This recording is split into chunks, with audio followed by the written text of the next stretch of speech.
یا وجیہتی اعوذ باللہ من الشیطان الرجیم بسم اللہ الرحمن الرحیم الحمدللہ رب العالمین والعاقبۃ للمتقین والصلاة والسلام علی سید الانبیاء والمرسلین وعلی آلہ واصحابہ اجمعین۔ تمام تعریفیں اس وحدہ لا شریک ذات کے لیے ہیں جس نے یہ عظیم ماہ مقدس ہمیں عطا کیا ہے۔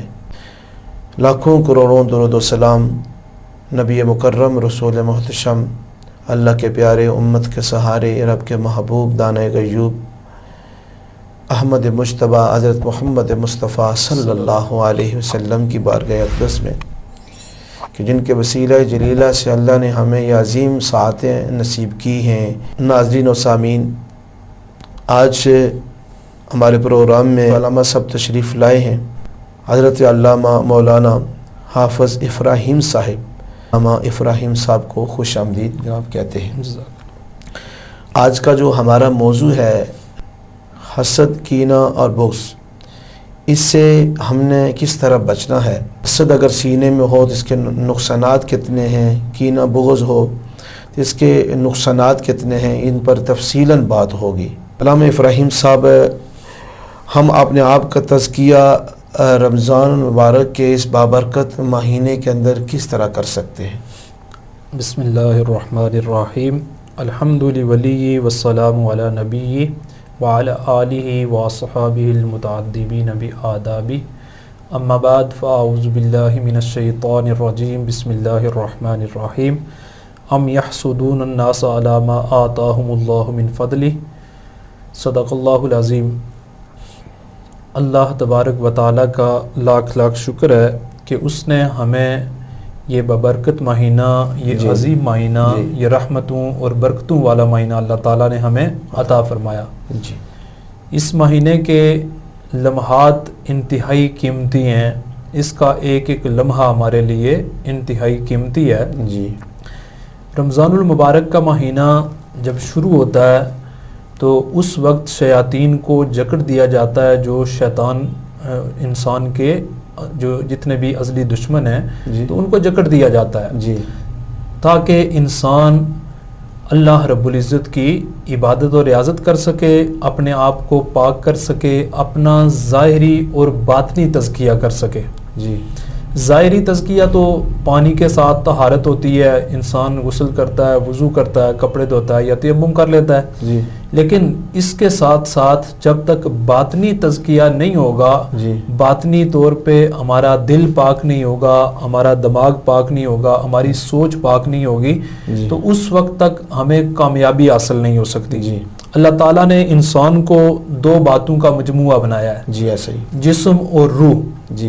آپ دیکھیں کہ انسان کی تخلیق سے پہلے یا جب تخلیق ہوتی ہے اس وقت روح جب جسم میں داخل ہوتی ہے تو روح پاک ہوتی ہے۔ اسی طرح ابتدا میں انسان کا جسم بھی، آپ دیکھیں جب تک بچہ بچی بالغ نہیں ہو جاتا اس وقت تک ان کا جسم بھی پاک ہے، یعنی اندر سے ان کا دل و دماغ بھی پاک ہے، ان کے اندر نہ تو زیادہ دشمنی ہے، نہ حسد ہے، نہ کینہ ہے، نہ بغض ہے۔ گویا کہ ظاہری اور باطنی طور پہ ان کے اندر طہارت پائی جاتی ہے، تزکیہ پایا جاتا ہے۔ لیکن جو ہی انسان بلوغت کی عمر کو پہنچتا ہے اس کے اندر عقل اور شعور اس کا ارتقاء ہونا شروع ہوتا ہے، تو اس کے ساتھ ساتھ ہی اس کے اندر حسد، بغض، کینہ اور اس طرح کی جتنی بھی بری عادات ہیں، بری صفات ہیں، بری سوچ ہے، یہ چیزیں بھی شیطان انسان کے اندر داخل کر دیتا ہے۔ چونکہ شیطان انسان کا اصلی دشمن ہے، وہ چاہتا ہے کہ اسے نقصان ہو۔ لیکن رمضان المبارک میں ہم نے اپنا تزکیہ کیسے کرنا ہے کہ ہم نے اپنی سوچ کو بھی پاک کرنا ہے، ہم نے اپنی فکر کو پاک کرنا ہے، اپنے شعور کو اچھا کرنا ہے تاکہ ہمارا ظاہر و باطن پاک ہو سکے۔ حضور نبی کریم علیہ الصلوۃ والتسلیم کا فرمان ہے، رب صائم لیس لہ من صیامہ الا الجوع وَرُبَّ قَائِمٍ لَيْسَ لَهُ مِنْ قِيَامِهِ إِلَّا السَّحَرُ۔ اللہ حضور علیہ الصلوۃ والتسلیم فرماتے ہیں کہ کتنے ہی روزہ دار ایسے ہیں کہ انہیں ان کے روزے سے سوائے بھوک کے کچھ بھی حاصل نہیں ہوتا، اور کتنے ہی راتوں کو قیام کرنے والے ایسے ہیں کہ سوائے جاگنے کی مشقت کے انہیں کچھ حاصل نہیں ہوتا۔ اب یہ حدیث پاک اس کے اندر بہت وسیع مفہوم پایا جا رہا ہے کہ ایک بندہ روزہ بھی رکھے اور پھر اسے بھوک اور پیاس کے سوا کچھ حاصل نہ ہو، حالانکہ وہ صبح سے لے کر شام تک نہ تو وہ کچھ کھا رہا ہے نہ پی رہا ہے، لیکن اس کے باوجود بھی اسے کچھ حاصل نہیں ہو رہا۔ حاصل کیوں نہیں ہو رہا؟ حالانکہ ظاہری طور پر جو روزے کا نام ہے وہ کیا ہے؟ صبح سے شام تک، صبح سحری سے لے کے شام تک اپنے آپ کو کھانے پینے اور جماع سے روکے رکھنے کا نام ہے۔ اس سے تو انسان رکا رہا ہے، لیکن اس کے ساتھ اس نے کیا کیا ہے؟ اپنے آپ کو برائیوں سے نہیں روکا، اپنے آپ کو حسد سے نہیں روکا، اپنے آپ کو بغض سے نہیں روکا، اپنے آپ کو عداوت سے نہیں روکا، کینے سے نہیں روکا، اپنے باطن کو اس نے پاک نہیں کیا۔ وہ جب بھی کہیں بیٹھا ہے تو اس نے حسد کا اظہار کیا ہے، اس کے دل کے اندر دوسرے کی دشمنی پائی جاتی ہے، عداوت پائی جاتی ہے، کینہ پایا جاتا ہے، تو اس وجہ سے اسے اللہ تعالیٰ کی طرف سے اجر نہیں مل رہا۔ اب ایک بندہ پورا دن مزدوری کرے اور اسے شام کو اجرت نہ ملے تو اس بندے کو کتنا افسوس ہوگا، ایسا ہی ہے، کتنا دکھ ہوگا اس بندے کو، اور اپنے آپ پہ کتنا وہ ملامت کرے گا اپنی کہ میں نے یہ کیا کیا ہے۔ تو اسی طریقے سے یہ ہے کہ ایک انسان جب روزہ رکھے تو اس کا روزہ کامل تب ہوگا کہ جب وہ بندہ اپنے ظاہر اور باطن کا تزکیہ کرے، اپنے ظاہر اور باطن کو پاک کرے۔ علماء کرام لکھتے ہیں کہ دل جو ہے یہ انسانی جسم کا بادشاہ ہے۔ روایت میں آتا ہے کہ الناس علی دین ملوکہم، کہ لوگ اپنے بادشاہوں کے دین پر ہوتے ہیں۔ تو گویا کہ لوگ بادشاہوں کے دین پر کیسے ہیں کہ جس طریقے سے بادشاہ کے اندر عادتیں پائی جاتی ہیں ویسے ہی رعایا کے اندر پائی جاتی ہیں، جو بادشاہ کی ترجیحات ہوتی ہیں وہی رعایا کی ترجیحات بن جاتی ہیں۔ تو یہی بات ہے کہ انسان کا جو دل ہے یہ بادشاہ ہے، تو اس کی جو ترجیحات ہوں گی تو جسم بھی وہی کچھ کرے گا۔ اگر اس کی ترجیحات اچھی ہیں تو جسم بھی کامیابی کی طرف جائے گا، دین دنیا آخرت کامیاب ہے۔ اور اگر اس کی ترجیحات اچھی نہیں ہیں، اس کے اندر برے اخلاق پائے جا رہے ہیں، بری سوچ، بری فکر، برے ارادے یہاں جنم لیتے ہیں، تو یہ چیزیں اگر پائی گئی ہیں تو اس وقت جب بادشاہ خراب ہے تو سارے کا سارا جسم بھی کیا ہوگا؟ رعایا بھی ساری کیا ہو جائے گی؟ خراب ہو جائے گی۔ حضور علیہ الصلوۃ والتسلیم کا فرمان عالی شان ہے کہ انسان کے جسم میں گوشت کا ایک لوتھڑا ہے، بے شک بے شک، جب یہ ٹھیک ہو جائے، یہ سنور جائے، یہ درست ہو جائے تو سارا جسم ٹھیک ہو جاتا ہے، سب کچھ ٹھیک ہو جاتا ہے، سارا کچھ سنور جاتا ہے۔ اور اگر یہ فاسد ہو جائے، فاسد سے مراد خراب ہو جائے، بری عادات برے ارادے اس کے اندر آ جائیں تو سارے کا سارا جسم برباد ہو جاتا ہے، سب کچھ ختم ہو جاتا ہے، دین دنیا آخرت سب کچھ سلب ہو جاتا ہے، تو بہت بڑا نقصان ہوتا ہے۔ تو لہٰذا ہم نے اپنا جب تزکیہ کرنا ہے تو روزے کی حالت میں خاص طور پہ ہم نے اپنا تزکیہ اس طرح کرنا ہے کہ ظاہری طور پہ جب ہم بھوکے پیاسے بھی رہ رہے ہیں تو ہم باطنی طور پہ اپنی سوچ کو اچھا کریں، اپنے ارادوں کو اچھا کریں، اپنے خیالات کو اچھا کریں۔ جب ہمارے خیالات، ہماری سوچ، ہماری فکر یہ چیزیں اچھی ہو جائیں گی تو گویا کہ ہم سنور جائیں گے، دنیا میں بھی کامیاب ہو جائیں گے اور آخرت میں بھی ہم لوگ کامیاب ہو جائیں گے انشاءاللہ تعالی۔ رمضان مبارک کے ببرکت مہینے میں آپ نے جس طرح یہ ارشاد فرمایا کہ ذرا ظاہری پاکیزگی کے ساتھ ہم نے باطنی طور پر بھی اپنے آپ کو پاک کرنا ہے۔ یہ جتنے بھی ہمارے ناظرین پروگرام دیکھ رہے ہیں، دل کے اندر جو ہمارے بیماریاں ہیں اور یہ حسد کی بغض جو علامہ صاحب نے بیان کی ہیں، ان سے ہمیں بچنا ہے، تب ہی ہمارا روزہ کامل ہو گزرے گا۔ علامہ صاحب اخلاق رذیلہ میں سے ٹھیک ہے جی، حسد کی بغض کے اسباب کیا ہیں اور اس سے بچنا ممکن کیسے ہے؟ یہ جتنی جو بیماریاں ہیں حسد کی بغض کی، ان سے کس طرح بچ سکتے ہیں؟ جی میں سب سے پہلے چونکہ ہم تزکیہ کی بات کر رہے ہیں اور اس کے ساتھ ساتھ ہی تزکیہ کن چیزوں سے کرنا ہے؟ اخلاق رذیلہ سے کرنا ہے، بری باتوں سے، بری عادات اور برے اخلاق سے ہم نے کرنا ہے۔ تو ان میں سے حسد، بغض اور کینہ خاص طور پہ کہ یہ پیدا کیسے ہوتے ہیں، اس کے اسباب و وجوہات کیا ہیں؟ کہ سب سے پہلی بات یہ ہے کہ جب ہم اللہ تعالیٰ کی رضا کے اوپر راضی نہیں ہوتے تو اس وقت یہ چیزیں ہمارے اندر پیدا ہوتی ہیں۔ میں نے جو آیہ مبارکہ شروع میں پڑھی ہے تو اس میں بھی اللہ تعالیٰ یہ ارشاد فرما رہا ہے ام یحسدون الناس علی ما آتاہم اللہ من فضلہ، کیا وہ لوگوں سے اس بات پہ حسد کرتے ہیں جو اللہ تعالیٰ نے اپنے فضل سے لوگوں کو عطا کیا ہے؟ یعنی ایک بندے کو اللہ تعالیٰ نے اپنے فضل سے علم دیا ہے، پیسہ دیا ہے، عزت دیا ہے، شہرت دیا ہے، وقار دیا ہے، تو ہم لوگ اللہ کی اس عطا پہ جل رہے ہیں، یعنی اللہ تعالیٰ دوسرے بندے کو عطا کر رہا ہے تو ہمیں خوش ہونا چاہیے. اسلامی تعلیمات یہ ہیں کہ اللہ تعالیٰ نے اپنا فضل فرمایا ہے, اس کے اوپر اپنا انعام فرمایا ہے, تو ہمیں اس بات پہ شکر ادا کرنا چاہیے کہ ہمارے مسلمان بھائی کو اللہ تعالیٰ نے عزت دیا ہے, علم دیا ہے, پیسہ دیا ہے, دولت دیا ہے, شہرت دیا ہے, تو ہمیں اللہ کا شکر ادا کرنا چاہیے. اور ہمیں بھی اللہ تعالیٰ سے دعا کرنی چاہیے کہ اے باری الہ ہمیں بھی وہ چیز عطا کر جو ہمارے حق میں بہتر ہے, جو ہمارے حق میں بہتر نہیں وہ ہمیں عطا نہ کر. لیکن ہم کرتے کیا ہیں, اس کا برعکس کرتے ہیں کہ ہم اللہ تعالیٰ کی تقسیم کے اوپر راضی نہیں ہوتے کہ اللہ تعالیٰ نے جو کچھ اسے عطا کیا ہے عملی طور پہ, ظاہری طور پہ یہ خیال جب ہمارے ذہن میں آتا ہے تو اس وقت ہم کہتے ہیں نہیں جی ایسا نہیں ہے, لیکن عملی طور پہ تو یہ اسی بات کا اظہار ہے کہ دوسرے کے پاس جو چیز ہے اس سے ہم جل رہے ہیں, اس چیز سے ہم حسد کر رہے ہیں, گویا کہ اپنے اندر کینہ, بغض اور عداوت پیدا کر رہے ہیں, اس کے ساتھ دشمنی ہے ہماری, کینہ ہمارے اندر پیدا ہو رہا ہے, حسد پیدا ہو رہا ہے. یہ کیوں ہو رہا ہے؟ اس کی نعمتیں دیکھ کر, اس بندے پہ اللہ کا جو فضل ہے, جو انعام ہے, اس کو دیکھ کر یہ چیزیں پیدا ہو رہی ہیں. تو جب ہمارے پاس یہ اسباب و وجوہات ہیں کہ ہم جب دوسروں کو یہ چیزیں دیکھتے ہیں ہمیں وہ چیزیں حاصل نہیں ہوتی, تو اس وقت ہمیں محنت کرنی چاہیے اور ہمیں اسلامی تعلیمات کے مطابق زندگی بسر کرنی چاہیے. ہمیں بھی کوشش کرنی چاہیے کہ ہم زیادہ سے زیادہ علم حاصل کریں, زیادہ سے زیادہ حلال روزی جتنی کما سکتے ہیں کمائیں. اس میں تو کوئی منع نہیں ہے, کوئی چیز ممنوع نہیں ہے, جائز ہے, یہ ساری چیزیں جائز رائیں. لیکن یہی وہ وجوہات ہیں کہ جب دوسرے کی دشمنی ہمارے اندر پیدا ہوتی ہے, دوسرے کے ساتھ نفرت ہوتی ہے, دوسرے کو حقیر سمجھتے ہیں, دوسرے کی تحقیر کرتے ہیں, تو یہ چیزیں ہمارے اندر پیدا ہوتی ہیں. تو یہ اسباب و وجوہات ہیں. تو جہاں پہ یہ اسباب و وجوہات پائے جاتے ہیں تو وہاں پہ اسلامی تعلیمات میں ان کو دور کرنے کے لیے بھی اللہ تعالیٰ اور اس کے رسول نے ہماری رہنمائی فرمائی ہے کہ ہم نے ان چیزوں کو دور کیسے کرنا ہے. میں یہاں پہ ایک حدیث پاک آپ کو سناتا ہوں کہ حضور علیہ الصلوۃ والتسلیم نے ایک موقع پہ ارشاد فرمایا کہ ابھی جو شخص مسجد میں داخل ہوگا تو وہ جنتی ہے. صحابہ کرام رضوان اللہ تعالی علیہم اجمعین انتظار کرنے لگے اور دیکھنے لگے کہ کون سا بندہ آتا ہے اور اس کے اندر کون سی صفات پائی جاتی ہیں. تو دیکھتے ہیں کہ ایک بندہ وضو کر کے مسجد میں داخل ہو رہا ہے, ابھی اس کے چہرے کے اوپر اور جسم کے اوپر وضو کا جو پانی ہے اس کے اثرات نظر آ رہے ہیں. تو دوسرے دن بھی ایسے ہی ہوتا ہے. حضور علیہ الصلوۃ والتسلیم یہی فرمان عالی شان بیان فرماتے ہیں کہ ابھی جو شخص آئے گا وہ جنتی ہے. تو صحابہ کرام پھر دیکھتے ہیں, تیسرے دن پھر حضور علیہ الصلوۃ والتسلیم ایسے ہی ارشاد فرماتے ہیں اور صحابہ کرام دیکھتے ہیں. تو پھر حضرت عبداللہ بن عمر اور ایک روایت میں حضرت عبداللہ بن عباس کے بارے میں بھی آتا ہے کہ ان کے دل میں یہ شوق پیدا ہوا کہ ہم دیکھیں کہ یہ جو صحابی ہیں حضور علیہ الصلوۃ والتسلیم نے دنیا میں ان کو جنت کی بشارت دے دی ہے, صحابہ کرام کو گواہ بنا کے جنت کی بشارت دے دی ہے, تو میں دیکھوں کہ ان کے اندر کون سی اچھی بات پائی جاتی ہے کہ وہ چیز میں بھی اپناؤں, میں بھی ویسے ہی عمل کروں اور میں بھی جنت میں داخل ہو جاؤں. تو حضرت عبداللہ بن عمر رضی اللہ تعالیٰ عنہ آپ فرماتے ہیں کہ میں ان کے ہاں مہمان بن کے چلا گیا اور وہاں پہ ایک رات گزاری, دوسری اور تیسری رات گزاری.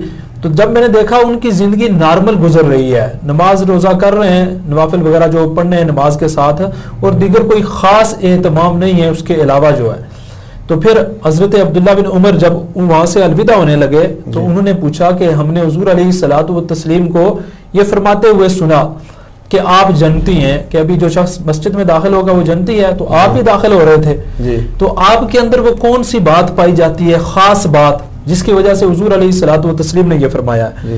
تو وہ صحابی حضور فرماتے ہیں کہ باقی تو میرے اندر کوئی خاص بات نہیں ہے, میں نمازیں فرائض وغیرہ ادا کرتا ہوں, واجبات ادا کرتا ہوں, لیکن اس کے علاوہ ایک چیز یہ ہے کہ میرے اندر کسی کے لیے حسد نہیں پایا جاتا. اللہ اللہ اللہ اللہ, کہ میں یہ نہیں دیکھتا کہ کسی کو اللہ تعالیٰ نے کیا دیا ہوا ہے, کسی کو کیا نہیں دیا ہوا. تو اگر کسی کو کچھ دیا بھی ہوا ہے تو میرے اندر حسد پیدا نہیں ہوتا. میں اللہ تعالیٰ کا شکر ادا کرتا ہوں کہ اللہ تعالیٰ نے اس بندے کو اپنے فضل اور انعام سے نوازا ہے, تو اللہ تعالیٰ مجھے بھی نوازے گا. تو اسی طریقے سے باقی جو طریقہ کار ہے اس میں یہ ہے کہ ہم علم حاصل کریں. علم بہت ضروری ہے. علم کے بغیر انسان کا دل و دماغ, انسان کی زندگی کچھ بھی نہیں ہے. بالکل ایسے ہی. تو جب ہمارے پاس علم ہوگا, قرآن و حدیث کا علم ہوگا, ہم پڑھیں. اگر پڑھ نہیں سکتے تو آج کل سوشل میڈیا ہے, اس کے علاوہ الیکٹرانک میڈیا ہے, پرنٹ میڈیا ہے, تو ہم پڑھیں, سیکھیں, سنیں, تو اس کے ذریعے یہ چیزیں ہم حاصل کر سکتے ہیں. تو جب ہمارے پاس علم ہوگا تو اس وقت یہ چیزیں ہمارے اندر پیدا نہیں ہوں گی، نہ تو حسد پیدا ہوگا، نہ بغض ہوگا، نہ ہی کینہ ہوگا۔ اسی طریقے سے ہم اچھے لوگوں سے دوستی رکھیں جی، جب ہماری دوستی اچھی ہوگی جی، اس وقت ہمارے اندر اچھی صفات پیدا ہوں گی، ہمارے اخلاق اچھے ہو جائیں گے، ہمارا کردار اچھا ہو جائے گا۔ ایسا ہی ہم دیکھتے ہیں کہ معاشرے میں دیکھیں جس بندے کے جیسے دوست ہوتے ہیں عمومی طور پہ وہی عادتیں اس کے اندر پیدا ہو ایسا جاتی ہی، ہیں، بالکل وہی ایسا ہی۔ صفات پیدا ہو جاتی ہیں۔ جی، جی۔ تو اگر ہماری سوسائٹی اچھی ہوگی، ہمارا بیٹھنا اٹھنا اچھا ہوگا، تو اس وقت ہماری صفات اچھی ہوں گی، ہمارا اخلاق، ہمارا کردار، یہ ساری چیزیں اچھی ہو جائیں گی۔ اور اگر ہماری دوستی اللہ نہ کرے کسی برے بندے سے ہے تو پھر کیا ہوگا کہ ہمارے اندر بھی یہی حسد، دشمنیاں، بغض، جہالت، یہ چیزیں ہمارے اندر پیدا ہوں گی، تو ہمارا تزکیہ نہیں ہو سکے گا۔ جی۔ اسی طریقے سے ہمیں یہ چاہیے کہ ہم اپنے ایمان کو پختہ کریں، ہمارا اللہ تعالیٰ کی ذات پہ کامل ایمان ہونا چاہیے کہ جو کچھ اللہ تعالیٰ نے میرا نصیب لکھ دیا ہے وہ مجھے ملے گا، جو دوسرے کا نصیب ہے اللہ تعالیٰ اسے عطا کرے گا، میں کسی سے چھین نہیں سکتا اور نہ ہی میرا حصہ کوئی چھین سکتا ہے۔ تو یہ چیز ہمارے اندر پختہ ترین پائی جانی چاہیے۔ چوتھے نمبر پہ یہ بھی ہے کہ ہماری مصروفیات زیادہ ہوں اور اچھی مصروفیات ہوں۔ ایک بندہ جب مصروف ہوتا ہے معاشرے میں تو آپ نے دیکھا ہوگا کہ اس بندے کے اندر اچھی صفات پیدا ہو جاتی ہیں، اور دوسرا یہ ہے کہ وہ اپنے کام سے کام رکھتا ہے، اس کے اندر یہ دشمنیاں، یہ دیگر باتیں، عداوت، کینہ، بغض، حسد، یہ چیزیں پیدا ہی نہیں ہوتی ہیں۔ کیوں کہ اس کے پاس وقت ہی نہیں ہے۔ تو اسی طریقے سے ہمارے اندر یہ بھی ہے کہ عاجزی و انکساری ہونی چاہیے۔ جب عاجزی و انکساری ہوگی تو تب بھی ہم ان چیزوں کو دور کر سکتے ہیں، یہ چیزیں ہمارے اندر نہیں پائی جائیں گی۔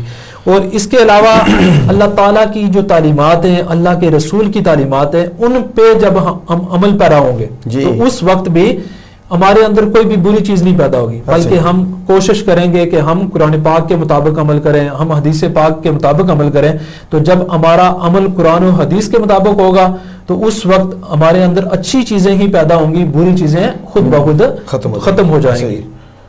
آپ دیکھیں کہ رمضان المبارک کے مہینے میں اللہ تعالیٰ ہر عبادت کا اجر بڑھا دیتا ہے، تو اسی طرح جب ہم کوئی برا کام کرتے ہیں تو گویا کہ اس کے اوپر جو عذاب ہوگا، جو سزا ہے، وہ بھی زیادہ ہے۔ تو اس رمضان المبارک کے مہینے میں ہمیں یہ چاہیے کہ ہم خاص طور پہ، ویسے تو ساری زندگی کے لیے ہے، سارا سال ہے کہ ہمیں برائیوں سے بچنا چاہیے، بری باتوں سے بچنا چاہیے، لیکن رمضان المبارک میں خاص طور پہ ہمیں اپنا تزکیہ کرنا چاہیے کہ رمضان المبارک مہینہ ہی تزکیہ کا ہے۔ رمضان المبارک اللہ تعالیٰ نے ہمیں ایسا عظیم مہینہ عطا کیا ہے کہ اس میں ہم اپنا تزکیہ کر سکتے ہیں، اپنے آپ کو بری چیزوں سے پاک کر سکتے ہیں، صاف کر سکتے ہیں، ظاہر و باطن دونوں کو ہم پاک کر سکتے ہیں۔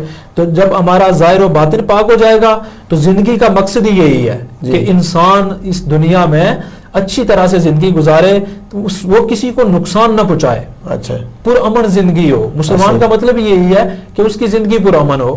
تو جب ہماری زندگی پرامن ہوگی تو نہ تو ہم کسی کو نقصان پہنچائیں گے اور نہ یہ ارادہ، یہ سوچ ہمارے اندر پیدا ہی نہیں ہوگی۔ جب اس رمضان المبارک میں اگر ہم یہ پختہ ارادہ کر لیتے ہیں تو اس وقت ہمارے اندر کیا ہوگا، اچھی سوچ و فکر آئے گی، اور رمضان المبارک کے بعد بھی ہم لوگ ان چیزوں سے بچنے کی پوری کوشش کریں گے۔ اور اگر رمضان میں بھی ہم اپنا تزکیہ نہ کر سکے تو سال کے باقی حصے میں اس وقت تو شیطان بھی کھلا ہوتا ہے جو ہمارا اصلی دشمن ہے، تو پھر ہم اپنا تزکیہ کیسے کریں گے؟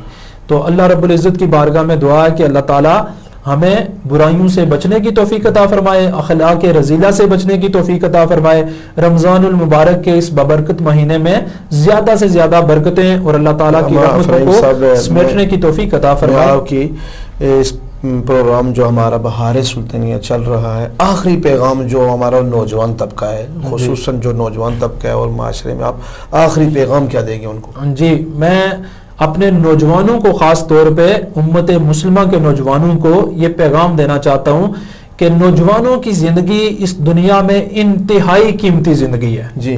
حدیث پاک میں آتا ہے کہ قیامت کے دن جب 5 سوال کیے جائیں گے تو ایک سوال جوانی کے متعلق ہے کہ تم نے یہ جوانی کہاں پہ فنا کی ہے، کن کاموں میں صرف کی ہے۔ تو ہمیں سوچنا چاہیے کہ ہمارے اوقات کیسے بسر ہو رہے ہیں، خاص طور پہ جو ہمارے نوجوان ہیں تو وہ علم حاصل کریں، ان کے اندر شعور آنا چاہیے، ان کے اندر آگہی آنی چاہیے، اسلامی تعلیمات کے ساتھ ان کی محبت ہونی چاہیے، دین کے ساتھ ان کی محبت ہونی چاہیے، اپنی اصلاح کی کوشش بھی کریں اور دوسروں کی اصلاح کی بھی وہ کوشش کریں۔